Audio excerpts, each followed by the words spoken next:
Samii Gaazaa kan Araboombii fi cilee waraanaatiin dhokattee jirtu keessaa maqaan tokko akkuma hafuuraatti diina raasaa fi riba dhorkaa ture. Yeroo waraanni Israa'el meeshaa ammayyaawaa fi teknooloojii Ameerikaatiin ijaaramtu teknooloojii sana hundaa kan bishaan nyaachise sammuu fi onnee gootaa tokko ture. Maqaan isaa Izz Al-Haddadidha. Israa'el garuu maqaa kana waamoo sodaatee Hafuura Al-Qasaam jechuun moggaase. Jimaata Caamsaa 15 2026 Israa'el gammachuudhaan miidiyaatti baatee hafuura sana dhaabneerra jechuun labsite.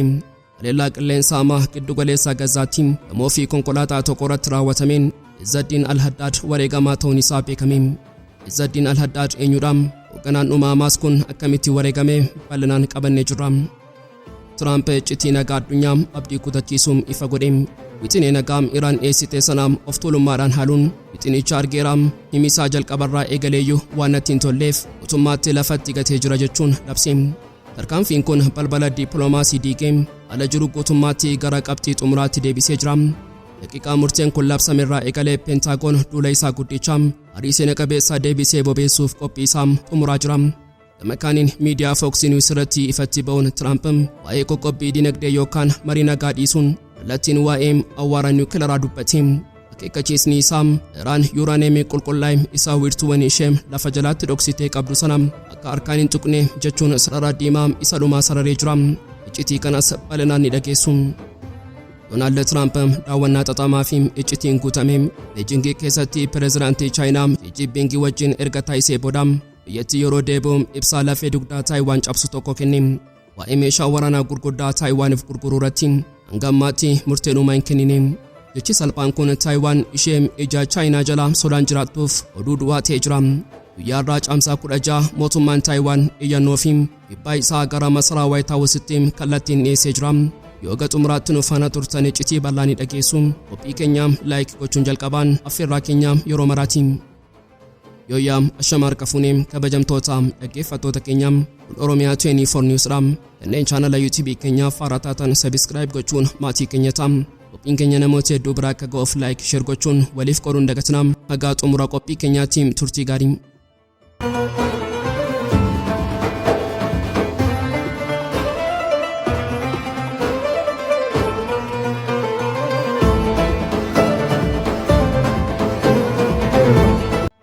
Samii Gaazaa kan Araboombii fi cilee waraanaatiin dhokattee jirtu keessaa maqaan tokko akkuma hafuuraatti diina raasaa fi riba dhorkaa ture.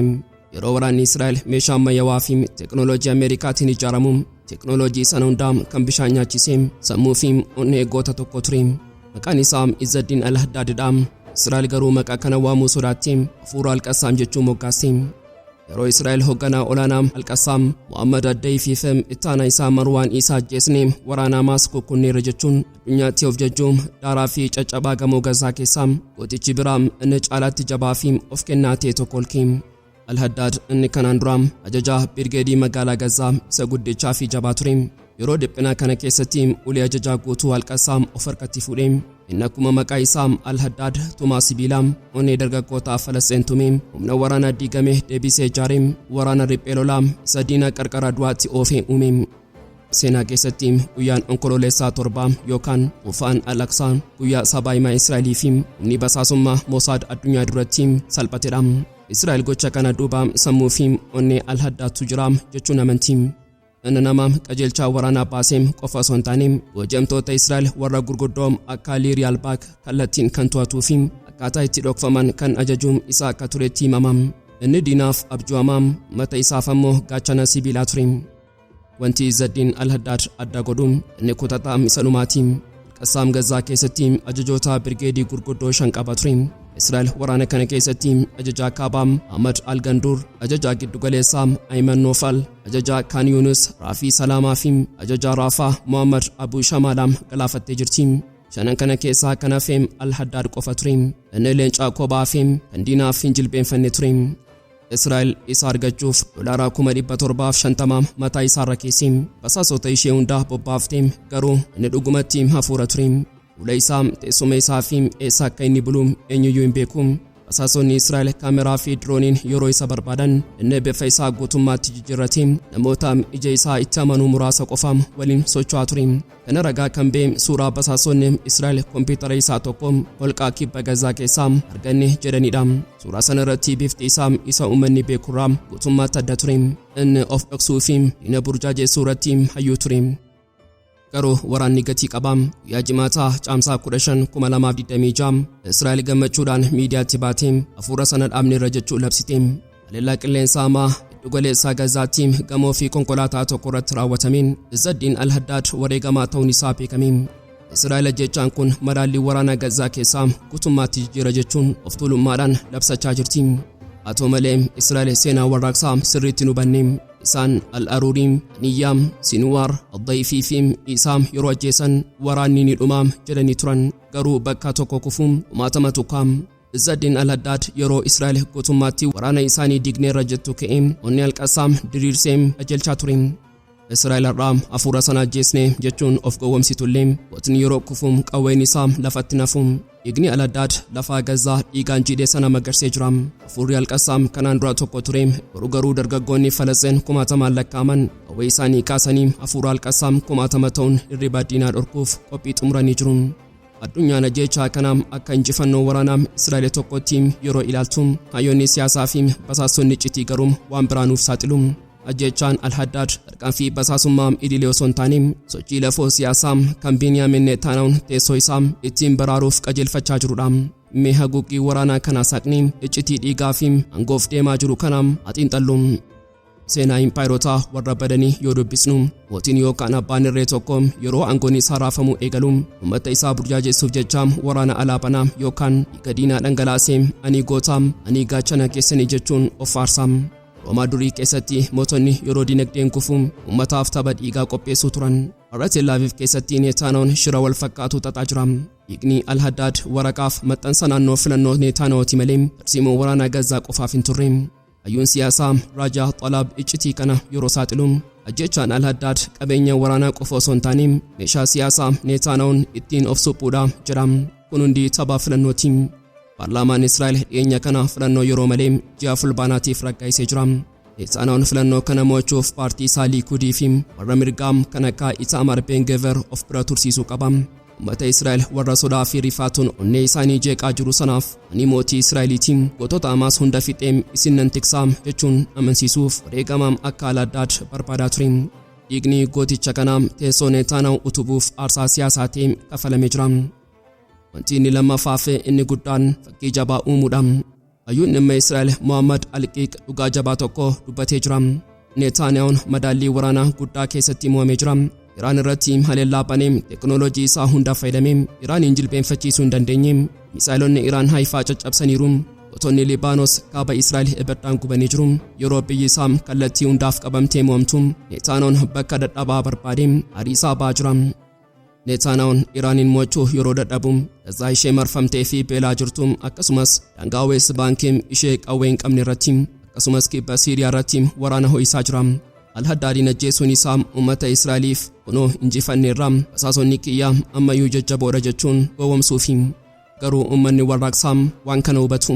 Netanyahuun teessoo isaa dhiigaan ijaaruuf carraaqqii akkamiyyuu yoo godhe teessoon uummataa cunqurfamaa irratti ijaarame yeroo kamiyyuu ni jiga. Ajjeechaan Al-Haddad jabina Netanyahu osoo hin taane dhiphinaa fi of wallaaluu isaa agarsiisa. Mootummaan dhugumaan ofitti amanuun filannoo mo'achuuf jecha ajjeechaa hin godhu. Izz Al-Haddad ga'ee isaa ba'aa seenaa dirree waraanaa keessatti katabee darbee jira. Addunyaan amma Netanyahuun mootii osoo hin taane taphataa siyaasaa dhiigaa abdii kutatee ta'uusaa ijaan argaa jirti. Qilleensi Baha Giddu-galeessaa inni yeroo gabaabaaf qabbanaa'ee ture har'a deebi'ee aara baaruudaa fi labsii waraanaatiin ukkaamee jira. Pireezidaantiin Ameerikaa Doonaald Tiraamp daawwannaa isaa Beejing xumuree gara Waashingitinitti yeroo qajeelu murtii dhama'insa dippiloomaasii xumuree afaan ibiddaatti deebi'uu isaa akeekee jira. Osoo xiyyaara pireezidaantummaarraa samii qaxxaamuraa jiru Tiraamp iccitii nagaa addunyaa abdii kutachiisuun ifa godhee jira. Wixinee nagaa Iraan dhiyeessite sana of tuulummaadhaan haaluun wixinicha argeera hima jalqabaarraa eegaleeyyuu waan ittiin tolleef guutummaatti lafatti gatee jira jechuun labse. Tarkaanfiin kun balbala dippiloomaasii diigee ala jiru guutummaatti gara qabxii xumuraatti deebisee jira. daqiiqaa murteen kun labsamerraa eegalee Pentaagoon lola isaa guddicha aarii seena qabeessaa deebisee bobeessuuf qophii isaa isa dhumaa xumuraa jira. Ministeerri ittisa Ameerikaa Pete Hegseth Koongireesii duratti doorsisan yoo dirqamatee karoora waraanaa kana gara sadarkaa isa xumuraatti ol guddisuuf qophoofneera jechuun ragaapi. Yeroo ammaa kana loltoonni Ameerikaa 50,000 magaalota sibiilaa kan ta'an dooniiwwan xiyyaaraa baatan gurguddoon lamaa fi dooniiwwan waraanaa mancaasoo 12 qophii waraanaa isa xumuraarra jiru. Wanti hunda caalaa addunyaan asisee fi karoora kana sodaachisaa taasisee garuu iccitii dhokataa dirree lolaa kanaati. Pentaagoon humnoota addaa erguun meeshaalee niwukileeraa Iraan warra lafa jalaa gadi fageenyaa Isfaan keessatti dhokfaman sakatta'uu fi to'achuuf dhiiga dhangalaasuuf deema. Kana qofas miti onnee dinagdee bobbaa Iraan kan taate odola kaarjii guutummaatti waraanaan dhuunfachuuf karoora xumuree jira. Qondaaltonni Baha Giddu-galeessaa akka saaxilanitti Waashingitanii fi Tel Aviv qindoomina waraanaa isa ji'oota darban keessatti takka argamee hin beekneen of qopheessaa jiru. Torban dhufuu kana keessaa haleellaa qilleensaa isa hunda caalaa fi bu'uuraalee Iraan daraa gochuu eegaluuf xiyyaaronni hidhatanii eegaa jiru. Garuu Iraan biyya waggootaaf ukkaamtee dorsiisa kanaan harka maratti hin teenye. Afyaa'in paarlaamaa Iraan Mohammad Baaqir Qaalebaaf akka deebii diinatti roobsee jira. Nuti filannoo hundumaaf qophii guutuu qabna. Diinni keenya wanta hin eegneen ni raafama jechuun ofitti amanamummaa guutuun akeekkachiise. Dhugaan lafarraa haasaa kana deeggaram. Ragaaleen akka ibsanitti Iraan iddoowwan furguggisaa misaayilaa 30 ta'an kanneen ulaa Hormuz irra jiran guutummaatti suphitee hojiitti deebistee jirti. Kana jechuun yoo waraanni deebi'ee dho'e dooniiwwan waraanaa Ameerikaa fi dooniiwwan bobaa addunyaa guutummaatti afaan misaayilaa Iraan jala seenanii jiru jechuudha. Pireezidaantiin Ameerikaa Doonaald Tiraamp deebi'ee faayilaa Baha Giddu-galeessaa isa hunda caalaa xaxamaa fi sodaachisaa ta'e bifa haaraan banee jira. Wanti inni dubbatee haasaa siyaasaa yookaan dippiloomaasii dilee miti.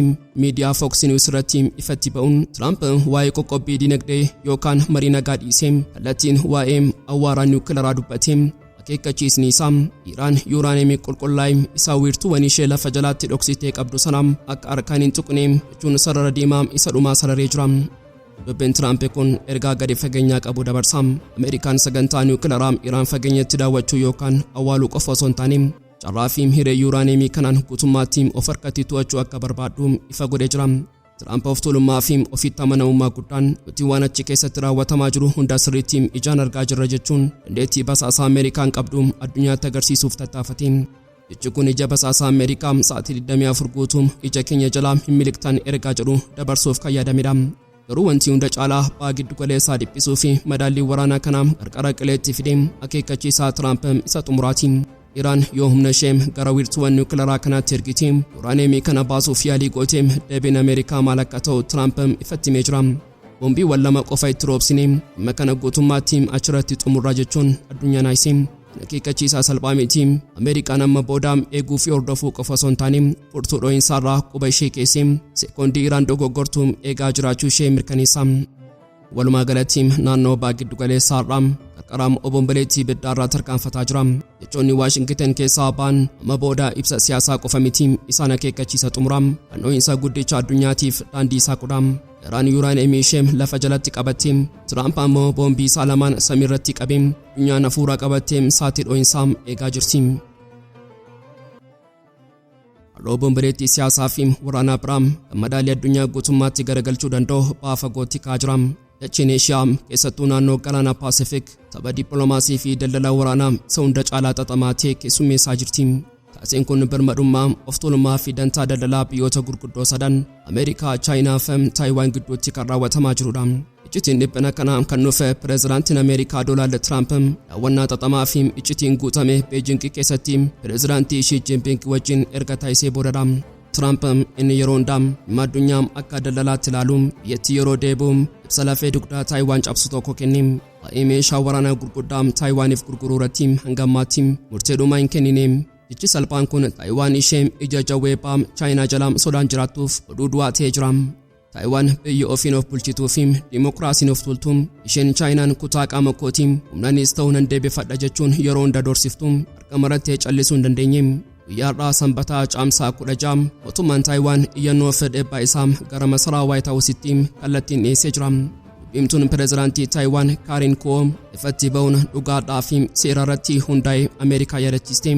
Meeshaa waraanaa nuuf dhiyeessuun fedhii Tiraamp irratti kan hundaa'u qofa osoo hin taane seera hariiroo Taayiwaan kan mootummaan Ameerikaa ittiin bishaan dhugee waadaa nuuf galeedha jechuun mormii dhageessiste. Tarsiimoon Taayiwaan asirratti fadha. Isaan meeshaa kana kan barbaadan of tuulummaadhaaf osoo hin taane wabii jireenyaatii fi gaariin kuun itti dabaluun dhalaan guddaan nageenyaa fi tasgabbii naannoo garba Indiyaa fi Paasifiik dabalatee ulaa Taayiwaan jeeqaa jiru horsiisa waraanaa Chaayinaa qofa. Kanaafuu Ameerikaan meeshaa nuuf gurguruun daldala qofa osoo hin taane gachana waloo nuti diina kana dura ittiin dhaabbannudha jechuun Tiraampiin qaanessite. Taayiwaan nuti dantaa daldalaa ati Chaayinaa wajjin gootuuf aarsaa kan taanu miti ergaa jedhu dabarsaa jirti. Mee herregaa Pentaagooniif Tiraamp duuba jiru haxiinxallu. Ji'a muddee darbe keessa bulchiinsi Tiraamp meeshaa waraanaa doolaara biiliyoona 11 ta'u Taayiwaaniif gurguruuf mirkaneessee ture. Garuu amma gaaffiin dhiyaate minjaala Tiraamp irra jiru dhiyeessii waraana haaraa kan doolaara biiliyoona 14 gatudha. Tiraamp wixinee kana mallatteessuuf harkifachaa kan jiruuf marii inni Xi Jinping wajjin godhe keessatti yoo Taayiwaaniif meeshaa hin gurgurre ani ammoo dhimma daldalaa yookaan dhimma Iraan irratti waan tokko siif godha jechuun wajjijjiirraan waan uumameef akka ta'e xiinxaltoonni ni shakku. Tiraamp Taayiwaaniin akka kaardii marii Chaayinaa jilbeenfachiisuuf itti fayyadamaa jira. Dhiphinni kun madaallii waraanaa addunyaa keessatti hiika guddaa qaba. Walumaa galatti dirreen siyaasaa har'aa dirree dhugaa fi amanamummaa osoo hin taane dirree dantaatee jira. Taayiwaan meeshaa waraanaa doolaara biiliyoona 14 sana abdii taanaan ilkaan Chaayinaa jalaa qullaa ishee hafti. Tiraamp inni doolaaraa fi daldalaa dursa hundaa godhu birmadummaa Taayiwaan aarsaa godhee Chaayinaa wajjin daldalanii xumuramu seera Ameerikaaf jilbeenfatee jawwee ba'aa dallansiisa. Addunyaan amma mariin xaxamaa Tiraamp Beejing keessatti godhee dhiigaa Taayiwaaniin kafalamaa jiraachuu isaa ija dhiphinaatiin daawwachaa jirti. Egaan kabajamtoota dhaggeeffattoota Oromiyaa 24 News guyyaarraaf qabannee dhiyaannee sumaratti goolamaa kanneen chaanala YouTube keenyaaf haaraa taatan subscribe gochuun maatii keenya ta'aa. Keenya namoota hedduu biraa akka ga'uuf like share gochuun waliif qoruun dagatinaa. Akka xumuraatti waan nu faana turtaniif galatooma.